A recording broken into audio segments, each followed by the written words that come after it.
수요일마다 돌아오는 영화 스포 김경래 최강시사 영화 코너 스포일러 시간입니다. 오늘 초대 손님이 많아갖고 좀 어수선하네요.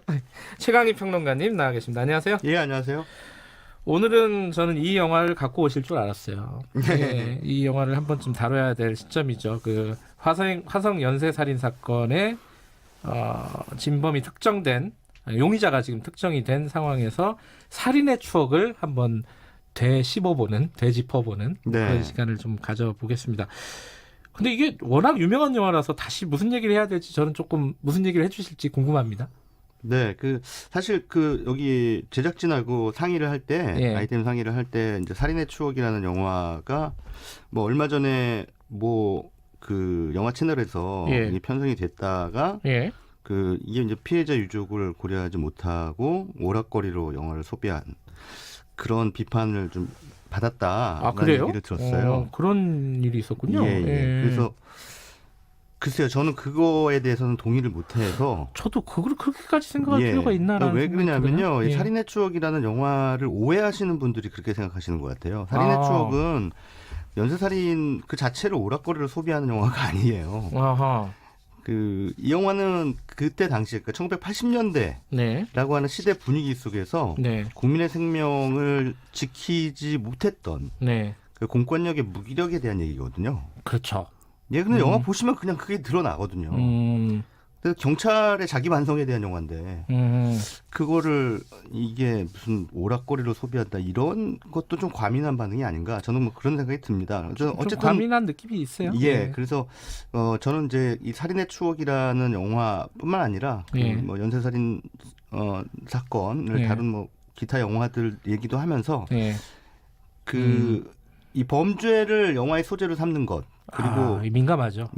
그리고 실제 했던 또 범죄를 영화의 소재로 삼는 것, 그리고 그 영화를 넘어서서 그 범죄를 보도하는 이 언론의 태도, 요거까지도 좀 오늘 얘기를 할 수 있다면 참 좋을 것 같다. 넓게 보면은 뭐 영화도 언론이죠. 네, 맞습니다. 그죠? 매스미디어 중에 하나이고 누가 더 오락거리로 소비하나, 저는 그런 생각이 들어요.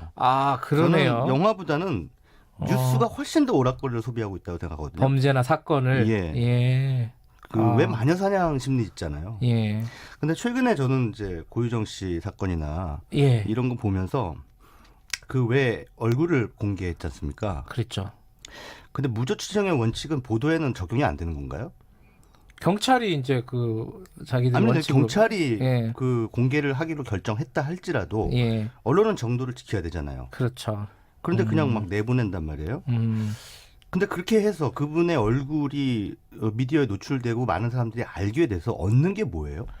그 얘기를 하더라고요. 어차피 감옥 갈 사람인데 그걸 공개하는 게 일반 시민한테 무슨 이득이 있을까? 저도 그 의심이 들어요. 저거 봐라, 저거 반반하게 생겨서 이 정도 얘기 그냥 나오는 거 정도? 예전에 사실 강호순 연쇄살인범 또 강호순 사태가 있었을 때도 무슨 뭐 대단한 공익적인 목적에 의한 것처럼 뉴스가 그거를 얼굴을 공개를 하면서 그런 얘기를 했습니다. 이게 공익을 위해서 공개한다. 근데 무슨 공익이죠? 나는 그 이해가 안 돼요. 그게 그냥 강호순 얼굴 공개됐을 때 저같이 좀 잘생긴 사람들 있잖아요. 누구요? 누군지 잘 모르겠는데요. 하여튼 저 반반하게 생긴 사람이 그러니까 더 무섭다. 호남형이기 때문에 더 무섭다.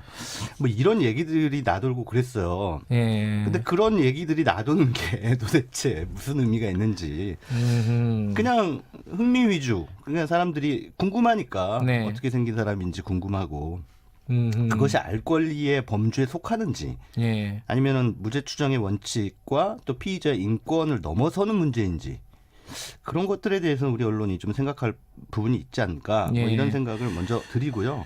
그러면 살인의 추억으로 약간 돌아갔어요. 근데 살인의 추억은 그런 식으로 범죄나 사건을 소비한 영화는 아니다, 이렇게 처음에 말씀하셨어요. 예, 맞습니다. 원래 살인의 추억이라는 영화가 사실은 1980년대에 대한 이 범죄 스릴러적 논평, 이렇게 표현을 해도 될 것 같아요.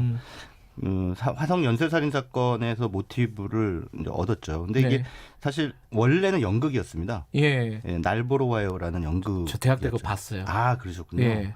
근데 연극도 정말 섬뜩했어요. 예, 전 연극이 더 무섭더라고요. 훨씬 무섭죠. 예, 무섭게 만들었잖아요. 예, 연극은. 예. 근데 이제 그거를 봉준호 감독이 보고 이거를 이제 영화를 만들어야겠다. 네. 이제 화성 연쇄 살인 사건이 모티브가 돼서 만들어지긴 했습니다만 이 영화 속에서 그 화성 연쇄 살인 사건의 그 전모나 이런 그 사건의 일지라든가 이런 것들이 정확하게 그 재현되는 건 아니고요. 그렇겠죠, 아무래도. 예. 예.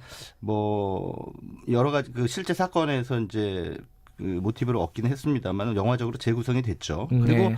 실제로 그 살인의 추억이라는 영화를 기억하시는 분들은 아시겠지만 이 영화에서는 범인이 특정되지 않습니다. 그렇죠. 대부분의 연쇄살인 드라마 혹은 영화는 범인을 보여줘요.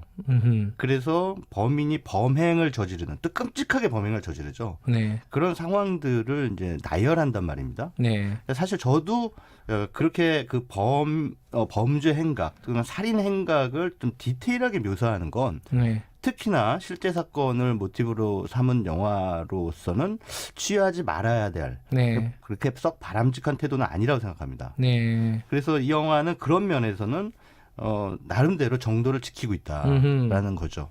피해자는 있으되 가해자가 어떻게 살인을 저질렀는지에 대해서는 묘사하지 않아요. 그래서 그냥 단지 발견될 뿐이죠. 예. 근데 이 하나하나 이제 피해자들이 발견될 때마다 그 경찰들이 갖는 당혹감이라든가 무기력감이라든가 이런 것들을 묘사하는 데 치중을 하고 있어요. 그렇군요. 이게 사실 성범죄를 다룬다는 게 영화가 예. 그런 함정에 빠지기가 쉽잖아요. 그렇죠. 그러니까 어떤 가해 장면들을 네. 선정적으로 보여주고 싶은 욕망. 네. 그러니까 관객들을 그걸로 좀 유인하고 싶은 욕망. 네. 그런 게 있는데 그런 것들을 좀 함정을 피해가면서 예. 잘 만들었다 이런 뜻이네요. 맞습니다. 이제 그 예. 이거랑 좀 대비되는 영화가 그 추격자라는 영화죠.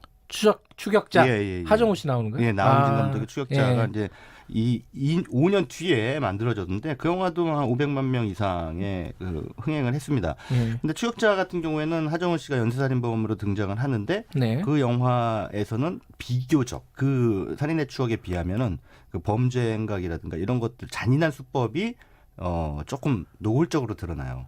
그래서 사실 그 영화 보신 분들이 특히나 여성 관객들이 정말 이후에 그 영화 본 뒤에 집에 가기가 무섭다. 특히나 밤거리를 걸어가는 게 무섭긴 해요. 그 영화. 예, 예. 무섭다라는 그런 말씀을 하셨어요. 근데 어쨌든 그 살인의 추억이라는 영화하고 추격자라는 영화하고 조금 일맥상통한 부분이 있는 게 예. 살인의 추억은 범인을 정말 잡고 싶은데 못 잡는 경찰들의 이야기잖아요. 예. 추격자는 아예 경찰이라는 존재가 있긴 합니다만 너무 아무것도 못해요. 그냥 이게 보면 김윤석 씨가 사실 예. 어떻게 보면은 그 매춘 알선 포주죠, 포주. 예, 포주. 예. 그러니까 나쁜 놈이에요. 그러니까 전직 경찰. 예, 전직 경찰이긴 합니다만. 예. 그래서 그 추격자라는 영화는 나쁜 놈이 더 나쁜 놈을 잡으러 다니는 이야기입니다. 근데 여기서 경찰이나 검찰, 뭐 어떤 국가의 그 수사력, 공권력 이런 존재 자체는 아예 없어요. 네.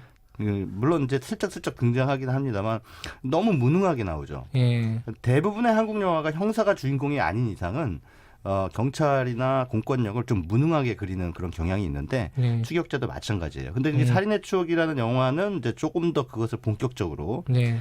얘기를 하고 송강호 씨가 그 시골 형사죠. 시골 형사 박두만. 예.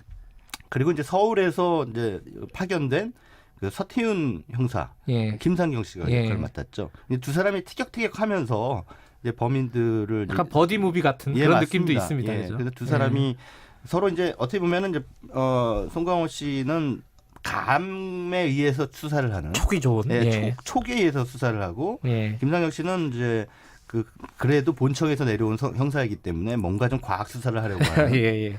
그런데 이제 나중에 결국은 두 사람의 입장이 바뀌죠. 그게 재밌어요. 예. 그 김상경 씨가 서태훈 형사가 너무나 그 잡고 싶은데 못 잡으니까 정말 점점 약이 오르고 나중에는 이제 유력한 용의자인 박해일 씨. 예. 박해일 씨가 이제 얘는 정말 진범이다라고 믿어 의심치 않았는데 저쪽에서 비가 막 내리고 있는데 그 송강호 씨가 막 뛰어오지 않습니까? 예. 그 마지막 장면인데 결국 국과수의 그 증거 예, DNA. 네, 예. DNA 정보가 안 맞는 거죠. 예. 그래서 이제 물증으로 봤을 때는 박해일 씨가 진범이 아닌 거예요.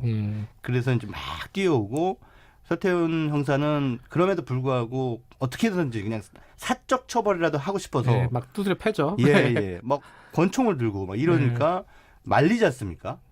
예, 박두만 형사가 이제 말리고 이제 그런 상황에서 결국은 그 유명한 장면이죠. 그 송강호 씨가 박해일 씨의 그 턱을 딱 부여잡고 이렇게 노려보면서 정말 미묘한 폭참 미묘한 표정을 지으면서 그 빗물에 젖은 얼굴로 밥은 먹고 다니냐?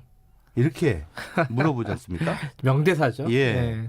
근데 이제 제가 그 대사의 뜻이 뭔지에 대해서 예. 그 많은 사람들한테 물어봤어요. 어떻게 생각하냐? 그 대사가 무슨 뜻인 것 같냐? 예. 밥을 먹고 다니냐라는 뜻이. 그랬더니 이제 많은 분들이 의외로 저의 생각과는 다르게 너같이 나쁜 놈도 밥이 넘어가냐? 라는 뜻으로 받아들였더라고요.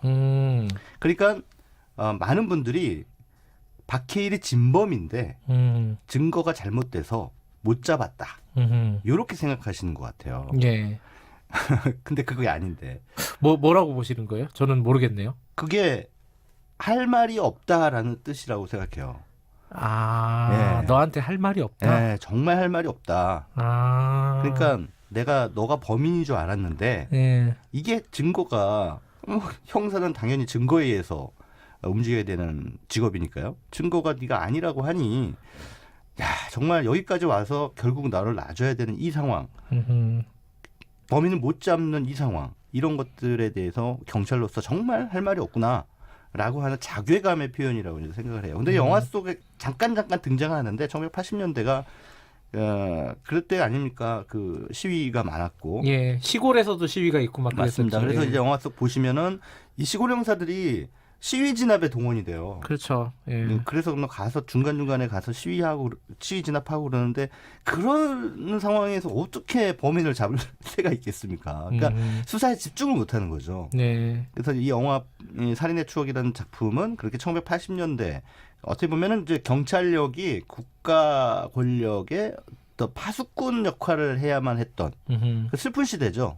그런 아이러니한 그런 시대상 속에서 국민의 생명을 보호하지 못하는 경찰들 그리고 그 국민의 생명을 해한 어떤 그 범죄자를 제대로 잡아내지 못하는 당시 경찰력의 한계 이런 것들에 대한 논평이다. 앞서 말씀드린 대로 그런 작품이다라고 평가를 할 수 있을 것 같습니다. 아까 말씀하신 대로 그 실제 범죄를 다룬 영화들은 꽤 많아요. 뭐 네. 그놈 목소리가 당장 생각나고요. 암수살이라는 작품도 예. 실제 범죄를 다룬 영화입니다. 뭐 그 개구리 소년 실종 사건도 다룬 영화가 있었죠, 맞습니다. 그죠? 예. 근데 이런 영화들을 보면은 지금 범죄를 다룰 때 어떤 부분을 조심해야 하는가, 선정적이 되지 않으려면은 그리고 이렇게 함부로 소비한다는 그런 평가를 받지 않으려면 어떤 부분을 조심해? 그 부분이 참 네. 만드는 사람 입장에서 또 걱정일 것 같아요. 그렇습니다. 그 염두를 꼭 해야 되는 부분이 예. 그 피해자 유족이죠.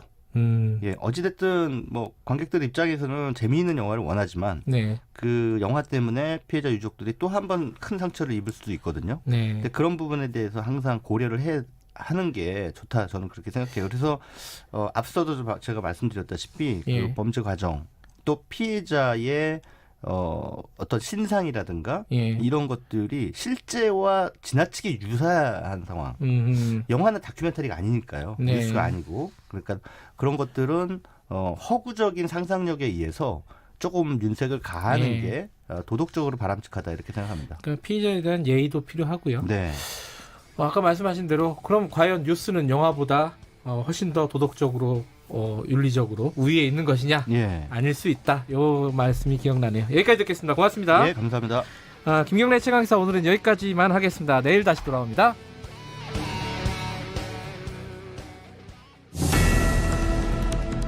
산불의 중심 불기둥 높이는 20에서 30m,